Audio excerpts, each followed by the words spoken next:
Amin.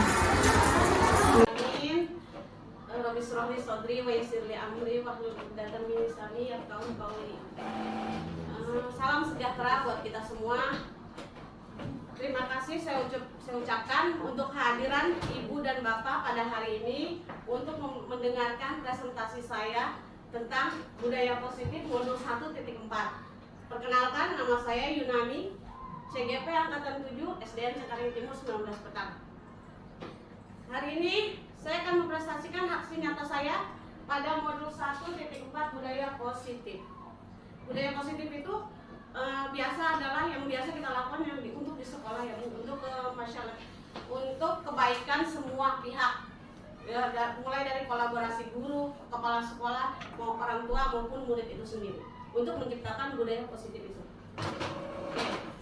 Di sini filosofi dari semboyan dan pemikiran Ki Hajar Dewantara adalah kita sebagai guru atau pemimpin pembelajaran di kelas harus dapat menuntun siswa menjadi pribadi yang berakhlak mulia, berbudi pekerti dan terampil sehingga mereka akan mencapai kebahagiaan dan keselamatan.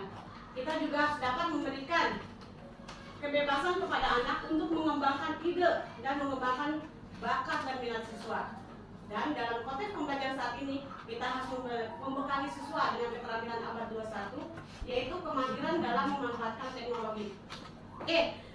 Untuk mencapai keselamatan dan kebahagiaan pada murid kita, maka kita harus mengikuti yang namanya kodrat zaman dan kodrat alamnya siswa itu sendiri ya Ibu. Terutama kita harus mengikuti atau membekali siswa dalam keterampilan abad 21 yang saat ini sudah kita terapkan pada murid-murid kita tentang pemanfaatan teknologi seperti kemarin ANBK ya. ANBK untuk kelas 5. Kita udah memakai komputer, digitalisasi. Jika kita perhatikan pohon mangga yang mempunyai buah lebat dan daun yang banyak, namun pernahkah kita menyadari bahwa proses matang setiap mangga itu berbeda satu dengan lainnya? Begitu pula dengan siswa kita di kelas. Kematangan mereka dalam berpikir tentu akan berbeda satu dengan lainnya. Ada banyak faktor pendukung yang menyebabkannya, antara lain faktor lingkungan di mana mereka tinggal. Ya Bu ya, ini kita umpamakan seperti pohon mangga Bu, siswa kita. Jadi saat pohon mangga itu matang, itu tidak semuanya buah itu matang secara merata. Berarti sama dengan perkembangan siswa kita, nggak semuanya anak itu semuanya pinter semua Bu. Jadi ada siswa yang harus kita kembangkan, kita tuntun sehingga anak itu mencapai kematangannya sendiri atau kepintarannya sendiri dengan memberikan kebebasan kepada siswa itu sendiri. Ki Hajar Dewantara membedakan kata pendidikan dan pengajaran dalam memahami arti dan tujuan pendidikan. Menurut KHD, pengajaran otomatis adalah bagian dari pendidikan. Pengajaran merupakan proses pendidikan dalam memberi ilmu atau berfaedah untuk pencakapan hidup anak secara lahir dan batin. Sedangkan pendidikan, coding, memberi tuntunan terhadap segala kekuatan kodrat yang dimiliki anak, agar ia mampu mencapai keselamatan dan kebahagiaan yang setinggi-tingginya, baik sebagai manusia maupun sebagai anggota masyarakat. Seperti sudah saya terangkan tadi, jadi kita sebagai guru, kita harus memahami tentang kodrat anak ya Bu. Kodratnya ada dua, kodratnya yang pertama kodrat alam dan kodrat zaman. Jadi untuk mencapai kebahagiaan yang setinggi-tingginya, kita harus memahami kodrat yang dimiliki anak tersebut. Oke. Dalam rangka menciptakan lingkungan positif, salah satu strategi yang perlu kita tinjau kembali adalah penerapan disiplin di sekolah kita. Apakah telah efektif? Apakah masih perlu ditinjau kembali? Apa sesungguhnya arti dari disiplin itu sendiri? Ki Hajar Dewantara mengatakan bahwa untuk mencapai kemerdekaan atau konteks pendidikan kita saat ini, untuk menciptakan murid yang merdeka, syarat utamanya adalah harus ada disiplin yang kuat. Disiplin yang dimaksud adalah disiplin diri yang memiliki motivasi internal. Oke. Di sini adalah tentang disiplin. Disiplin itu yang harus dikembangkan berasal dari dirinya sendiri. Jadi bukan paksaan dari orang lain ataupun dari pihak sekolah. Jadi disiplin yang mereka terapkan itu harus dari diri sendiri. Nah, kita sebagai guru bisa menjadi role model atau sebagai contoh. Contohnya, ketika ada sampah berserakan, karena kita gurunya yang lebih melihat, kita harus mencontohkan kepada murid kita yang mengambil buang sampahnya terlebih dahulu. Seperti satu lagi, kalau kita sholat sholat berjamaah. Kita mengikuti sama, kita melakukan sholat di musola, anak-anak ikut berjamaah. Kita sebagai role model atau sebagai contohnya dulu untuk menciptakan disiplin yang berasal dari motivasi internal mereka. Nah, selanjutnya adalah 5 kebutuhan dasar manusia. 5 kebutuhan dasar manusia yang pertama yaitu kebutuhan bertahan hidup. Kebutuhan bertahan hidup atau survival adalah kebutuhan yang bersifat fisiologis. Untuk bertahan hidup, misalnya kesehatan, rumah, dan makanan atau sandang pangan dan papan. Jadi kebutuhan bertahan hidup ini lebih kepada kebutuhan pokok, Bu. Kebutuhan primer, ya seperti sandang, pangan, dan papan. Itu harus dipenuhi. Biasanya orang tuh akan bakal sejahtera kalau kebutuhan hidupnya itu terpenuhi. Betul nggak, Bu? Betul.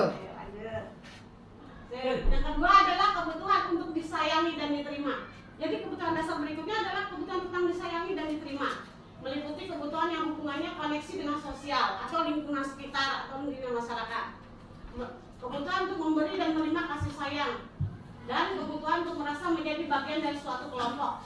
Anak-anak memiliki kebutuhan dasar kasih sayang dan rasa diterima yang tinggi, biasanya ingin disukai dan diterima oleh lingkungannya.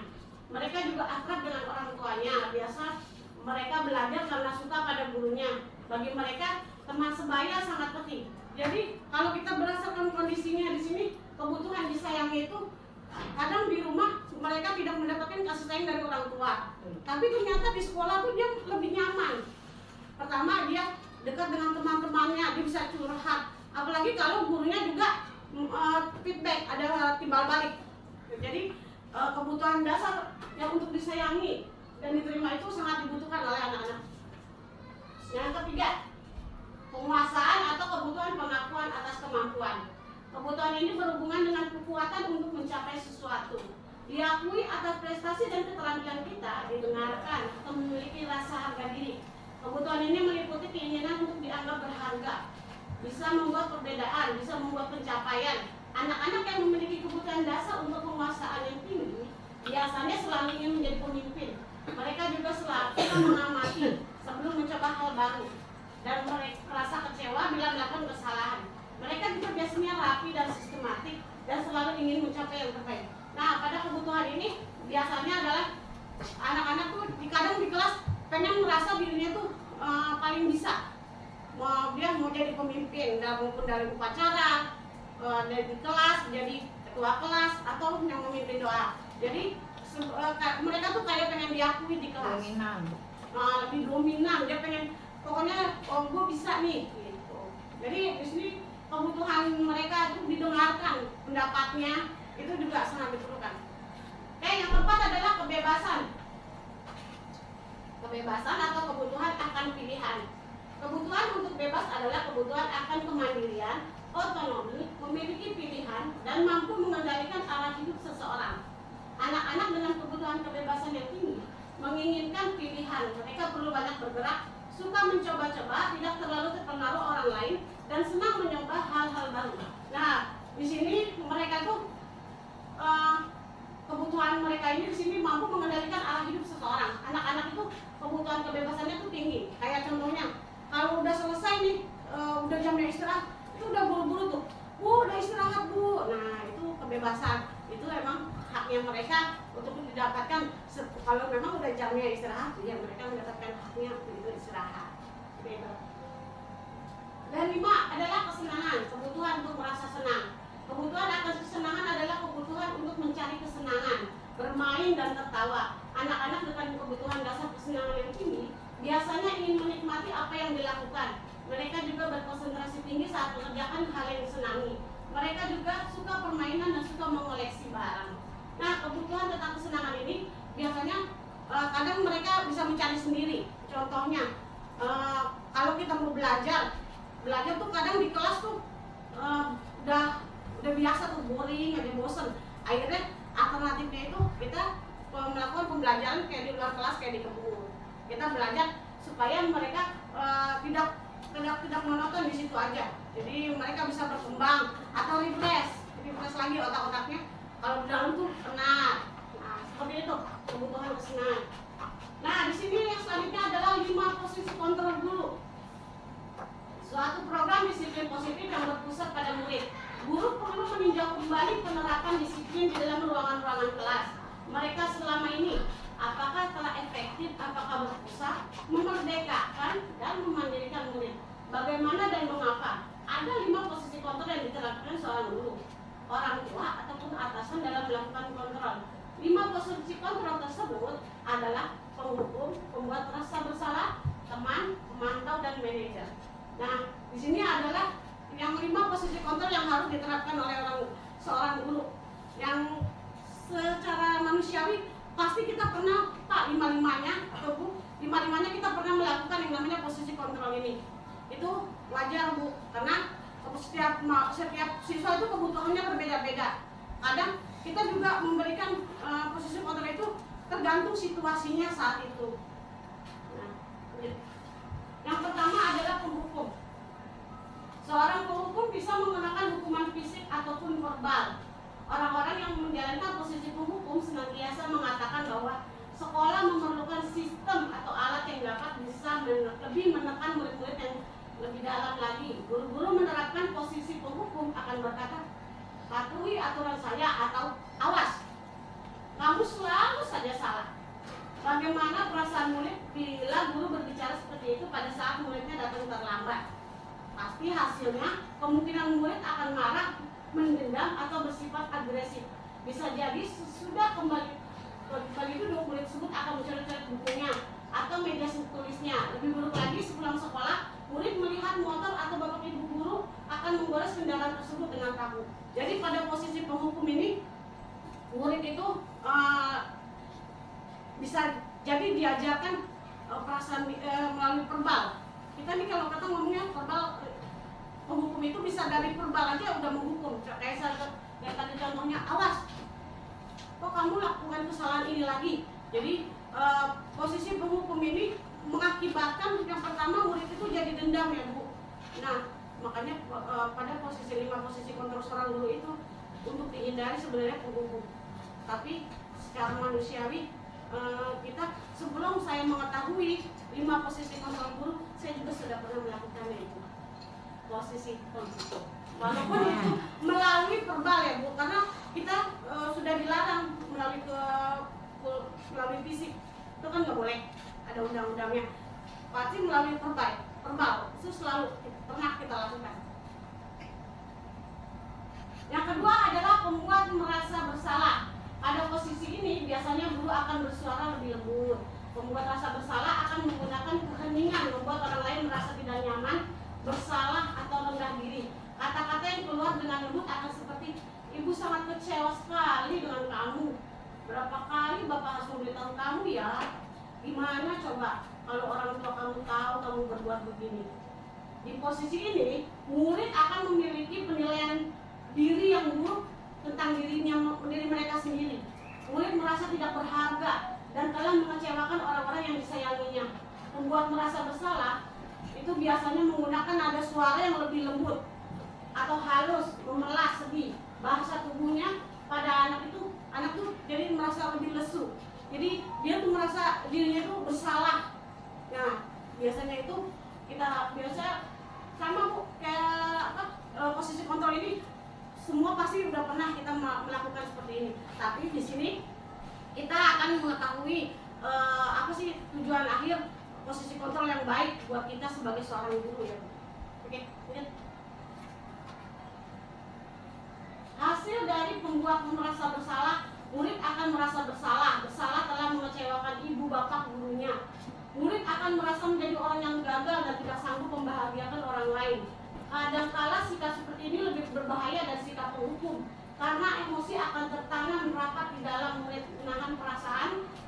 Tidak seperti murid dengan guru penghukum, di mana murid bisa menumpahkan amarahnya, walaupun dengan cara negatif. Murid tertekan seperti ini tiba-tiba bisa meletus amarahnya dan bisa menyakiti diri sendiri atau orang lain. Ternyata penghukum itu masih lebih rendah, ya Bu, tingkatannya daripada murid yang merasa bersalah. Posisi guru yang membuat murid itu merasa bersalah itu lebih tinggi daripada penghukum. Kalau penghukum, anak itu langsung diluapkan nih. Kalau dia marah, dicoret aja tuh motor guru-gurunya. Kalau enggak, meja dicoret-coret, ditipek-tipek. Tapi ternyata kalau kita membuat merasa bersalah, dia lebih bisa menyakiti diri sendiri, Bu. Karena dia pendam aja, Bu. Nah, ini sebagai mawas diri kita sebagai seorang guru tentang sisi membuat murid merasa bersalah. Selanjutnya, ini adalah yang ketiga adalah posisi guru sebagai teman.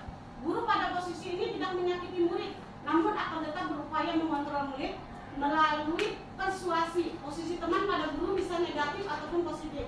Positif di sini berupa hubungan baik yang terjalin antara guru dan murid. Guru di posisi teman menggunakan hubungan baik dan humor untuk mempengaruhi seseorang. Mereka akan berkata, ayo bantulah demi Bapak ya. Jadi hasilnya itu murid akan merasa senang dan akrab dengan guru. Ini termasuk dampak yang positif. Hanya saja di sisi negatif murid menjadi tergantung pada guru tersebut. Bila ada masalah, dia merasa bisa mengandalkan guru tersebut untuk membantunya. Akibat lain dari posisi teman, anak hanya akan membuat sesuatu bila disuruh oleh gurunya tersebut. Belum tentu berlaku sama dengan guru atau orang lain. Nah, jadi pada posisi teman ini, murid itu dianggap sebagai teman sama kita. Jadi kita bilang, ya ayo dong, bantu ibu lah. Ini adalah posisi guru menganggap murid itu sebagai teman. Ternyata posisi ini ada hal negatifnya, walaupun hal positifnya, dia tuh dekat nih sama gurunya. Ternyata negatifnya tuh dia nggak mau, gue nggak mau sama yang guru yang ini. Dia nggak dekat sama guru. Jadi ada bisa membanding-bandingkan. Nah, inilah posisi negatif. Oke, yang keempat adalah tentang pemantau. Memantau berarti mengawasi. Pada saat kita mengawasi, kita bertanggung jawab atas perilaku orang-orang yang kita awasi. Posisi pemantau berdasarkan pada peraturan-peraturan ada konsekuensinya. Dengan menggunakan sanksi atau konsekuensi, kita dapat memisahkan hubungan pribadi kita dengan murid. Sebagai seorang yang menjalankan posisi pemantau, pertanyaan yang diajukan seorang pemantau yaitu peraturannya apa?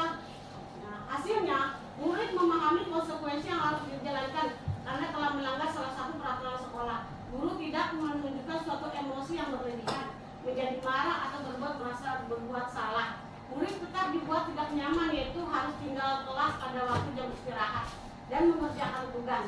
Guru tetap harus memantau murid pada saat mengerjakan tugas di jam istirahat, karena murid tidak bisa ditinggal seorang diri. Nah, jadi di sini adalah guru itu sebagai pemantau. Pemantau itu peraturannya apa? Jadi selalu dia tuh merasa selalu ingin diawasi atau dipantau terus. Jadi posisi guru walaupun istirahat itu kita harus mendampingi dia terus, karena ini adalah guru sebagai pemantau. Walaupun ada sisi positifnya, tapi lebih layaknya untuk kita terlalu banyak membuang waktu, karena jam istirahat dipakai untuk memantau dia. Oke, lanjutkan. Nah, yang terakhir ini adalah posisi manajer. Posisi di mana guru berbuat sesuatu bersama dengan murid, mempersilahkan murid mempertanggungjawabkan perilakunya, mendukung murid agar dapat menemukan solusi atas permasalahannya sendiri. Oke, posisi manajer di sini, jadi guru itu memfasilitasi siswa. Jadi kalau ada murid yang melakukan kesalahan, itu guru ini sebagai manajer atau kita pantau dulu. Jadi kita tanyakan dulu. Kita lakukan yang namanya segitiga restitusi. Segitiga restitusi itu sendiri yang pertama kita memfasilitasi masalahnya dulu. Terus, nah, lagi sedikit. Kita segitiga. Nah, setelah kita melakukan yang namanya posisi manajer itu, nah kita tuh harus menstabilkan identitas. Yaitu dengan cara apa? Adakah cara yang efektif untuk mendapatkan apa yang kamu butuhkan? Jadi ini yang namanya segitiga restitusi. Yang kedua yaitu validasi tindakan yang salah. Kamu tentu punya alasan mengapa kamu melakukan itu. Jadi kita tuh menanyakan kepada dia, kamu pasti punya alasan kenapa kamu terlambat. Itu namanya memvalidasi tindakan yang salah. Terus yang ketiga yaitu menanyakan keyakinan. Nah, kalau menanyakan keyakinan itu ya tentang keyakinan yang kelas yang sudah disepakati. Kayak kita membuat namanya kesepakatan kelas di kelas.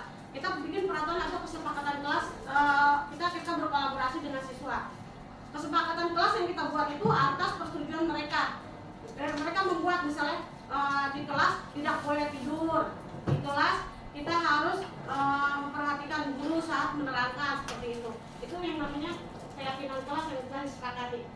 Nah, kayak menanyakan keyakinan juga satu lagi ada, kamu ingin menjadi orang yang seperti apa? Setelah segitiga restitusi itu kita lakukan, kita harus menanyakan, kamu ingin menjadi orang yang seperti apa? Seperti itu.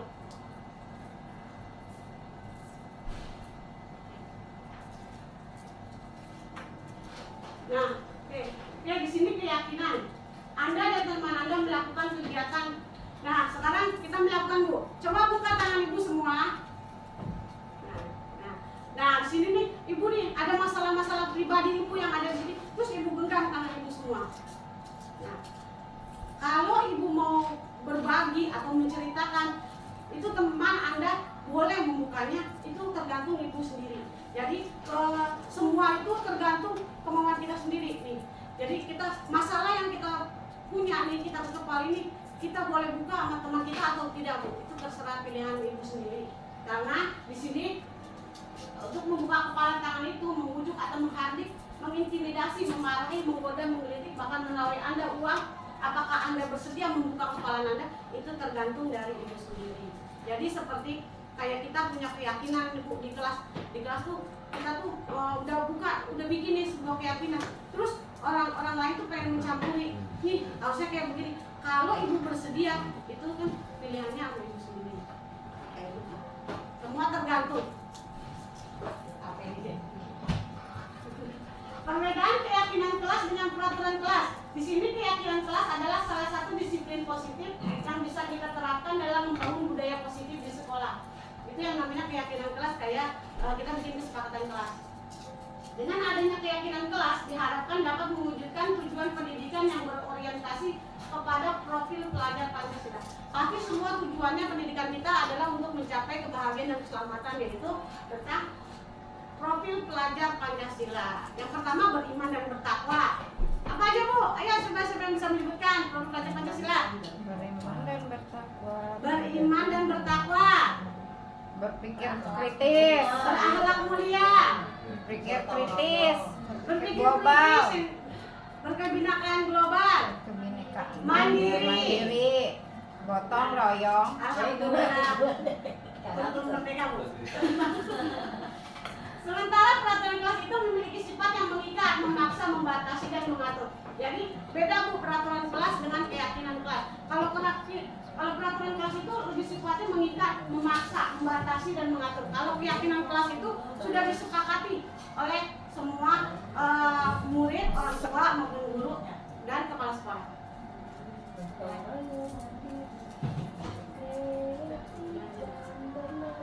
Nah, demikianlah pemaparan saya tentang aksi nyata saya di modul 1.4 tentang budaya positif. Apabila ada pertanyaan, boleh. Silakan.